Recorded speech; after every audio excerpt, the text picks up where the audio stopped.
So this is from the Bleacher Report describing every NFL team's nightmare 2024 season in one sentence or less.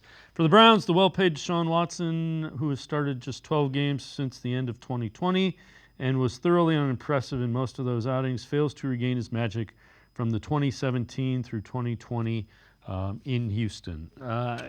Again, I don't know that he was unimpressive. I think if you watch him closely, you and I have been kind of knocking those things down. But yeah, they're designing an off. I think this is the first time. Here's where I would go with this. I think this is the first time they're making a concerted effort to play to what Deshaun Watson does well.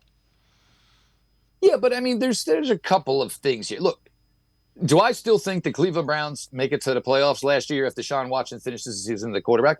I do.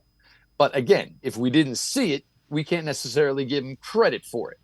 But also saying, you need him to return to the 2017-2020 form that he was with the Houston Texans. He was a one-man band. He was the only thing that team had going during those days. Yes, J.J. Watt was great, but we're also talking the latter end of J.J. Watt's time in Houston. For Deshaun, it doesn't have to be the guy he was in his final season in Houston. He does not have to be that quarterback. As long as he can limit the interceptions and just play within the offense, and he doesn't have to play at an elite level. If he plays at a high level, that will be more than enough for this team to repeat and make another trip to the playoffs. I think everybody wants to put this elite bar in, where he's got to perform like a Mahomes did. I don't think that's the case. This roster is very well constructed. You are deep at basically every positional group. We probably know 48, 49, 50 guys already who are going to make this final 53 unless something happens, injuries whatsoever, obviously.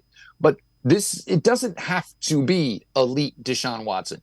Very good Deshaun Watson would be more than fine, and this team would have a long, long successful playoff run come January. Yeah, the only thing I would add is make the plays at the end of the game that are the difference. And he certainly has the ability to do that as well as anybody. His athleticism and the dual threat ability, and we saw that in the Ravens before he got hurt, that Ravens game.